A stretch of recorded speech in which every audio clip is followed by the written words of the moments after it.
Le salut du monde dépend de moi, leçon 186. Elle est pas simple, hein, mais c'est beau. Ça parle un peu de la confusion entre orgueil, arrogance et humilité. On a tendance à se croire tout petit, à se dire mais pourquoi j'y arrive pas? Je voudrais atteindre, je voudrais voir Dieu que je suis, j'en ai toute la théorie, j'étudie ça depuis longtemps, je sais que ça existe, l'unité, l'amour universel, mais pourquoi je vois pas ça? Et je me sens nul et je me sens petit, et pourtant, machin, nanana, et puis l'éveil, mon chemin d'éveil, c'est un chemin de croix, c'est de l'humilité, pourquoi j'en chie encore avec mon mental? Voilà, tu te crois dans l'humilité, la petitesse. Alors oui, c'est pour un cours miracle, c'est de la petitesse d'esprit. En fait, tu nages pour un cours miracle dans l'arrogance et l'orgueil. Puisque tu es tout puissant et que tu distors tout simplement par ta simple volonté Dieu que tu es le Père, tu es le Fils. Le Fils de Dieu est appelé à reconnaître le Père qu'il est, car il lui a été donné les mêmes pouvoirs.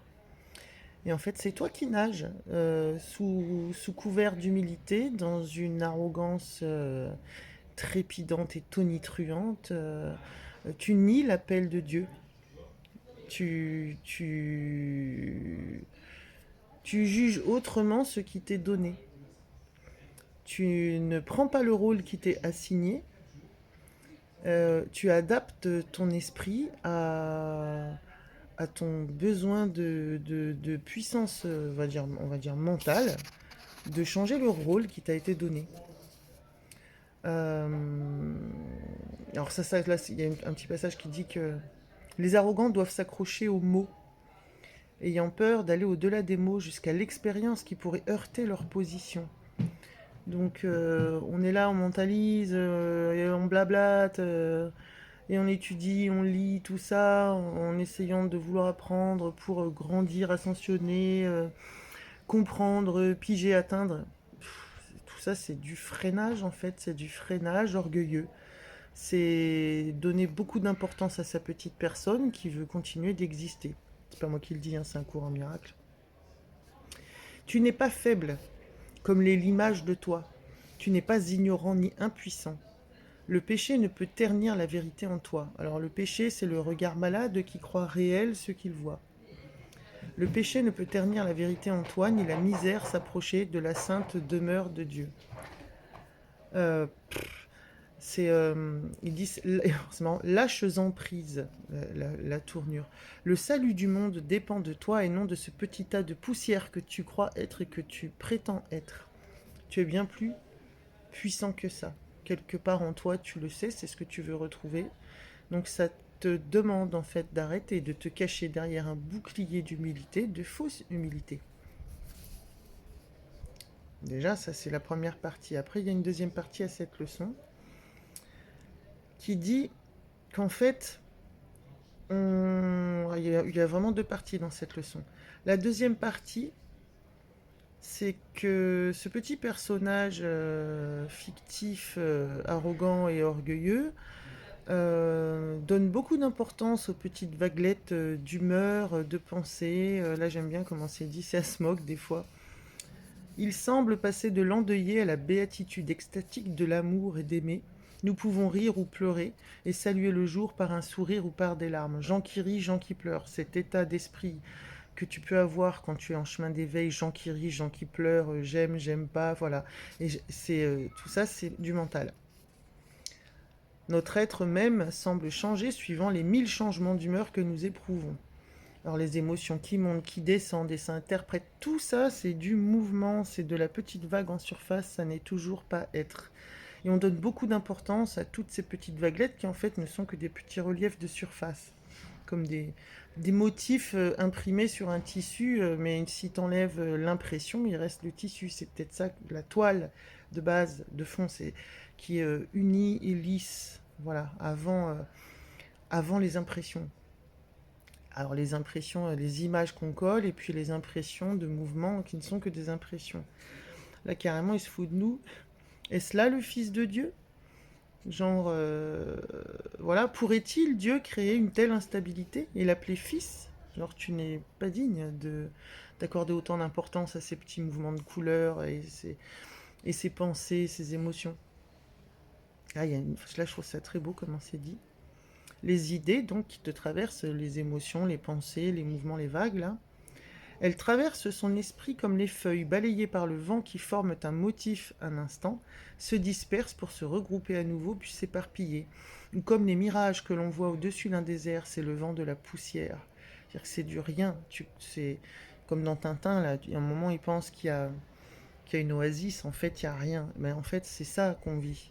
On est dans l'illusion complète. On nage en plein délire. On a pris le soleil sur la tête et on se croit dans le désert, assoiffé, à crever la dalle, à se racler les genoux et brûler nos pieds dans les sandalettes pour atteindre une oasis peut-être. N'importe quoi. Donc là, j'aime bien d'ailleurs, c'est dit comme ça. Ces images sans substance passeront, laissant ton esprit dégagé et serein quand tu acceptes la fonction qui t'est donnée. Tu n'es pas un petit crevard perdu tout seul dans le désert qui doit atteindre l'oasis, tu es bien plus grand que ça. Vraiment. Il dit là, on dit qu'on s'accroche à des buts conflictuels, impermanents, vagues, incertains et ambigus. Donc voilà, on en revient à cette humilité de se croire un petit bonhomme en sandalette qui galère, pas du tout, que nenni, nous sommes bien plus puissants que ça. Il dit qu'est-ce que tu espères gagner d'ailleurs avec des idées si incertaines qui changent 10 fois par heure? Quel espoir de gain peut reposer sur de tels buts, de tels petits buts en fait? Ça y va cash, hein, ça te remet toujours la tête en place, hein, un cours en miracle. Donc là, ça dit que tu as de toi une image distordue, confuse, déroutée, inconsistante et incertaine de tout. Ne laisse pas sa voix, donc la voix du mental, te diriger. Entends plutôt une voix certaine, quelque chose de plus profond, sa douce voix. Il y a une douceur en fait en arrière de tout ça. Euh, Et cette douceur, donc, il appelle ça, je trouve ça assez beau, le sans-forme. Le sans-forme même. Ça peut jamais te tromper. Voilà, au ciel, il n'y a pas de forme. Il n'y a pas de relief, de mouvement, de pensée, d'émotion, tout ça. Non. Ce que ça dit pour clore, cette jolie phrase. Ah non, tiens, non, non, non, non, non, non, non, non, je reviens en arrière, ça c'est magnifique. Le pardon est une forme terrestre de l'amour, qui tel qu'il est au ciel n'a pas de forme. Ça te dit en fait que l'amour, l'amour universel dont on entend toujours parler, c'est quelque chose qui est vu, qui est l'essence même justement de cette... on ne peut plus en parler en fait, c'est toujours pareil. De ce vide neutre, de cette présence consciente qui porte le monde. Mais qu'en fait, le seul accès que tu es en étant incarné, c'est par le pardon. Qu'est-ce que c'est que le pardon? Il me reste une 30 à partir de 10 minutes, après on ne peut plus télécharger là sur Instagram. Le pardon, c'est pardonner la folie, c'est pardonner le péché. Le péché, c'est le regard fou qui croit que ce qu'on vit est réel, qui croit que les émotions, les pensées, les mouvements, l'altérité, la dualité, la séparation est réelle. Ça, c'est le péché. Un cours en miracle vient réhabiliter le vrai lexique de Jésus. C'est pas un lexique chrétien religieux à la noix, là, on vient redonner le vrai sens au mot, en fait, de Jésus. Et là, c'est magnifique. Le pardon est une forme terrestre de l'amour, qui, tel qu'il est au ciel, n'a pas de forme. Donc en fait, ta seule façon de pouvoir incarner cette unité et cet amour en tant qu'humain, en tant que petit personnage que malgré tout tu vas percevoir et avoir l'impression d'être, c'est ta seule fonction ici, c'est de pardonner ta folie, ton regard fou, pardonner le regard fou de tout le monde, araser cette impression de mouvement et au moins reconnaître cette folie. Voilà, pardonner le péché, pardonner la folie du regard qui croit ce qu'il voit. En gros, c'est ça. Donc le pardon est la forme terrestre, je vais le relire. Le pardon est une forme terrestre de l'amour, qui tel qu'il est au ciel n'a pas de forme. Va relire le glossaire où j'explique le pardon et tout ça. Voilà.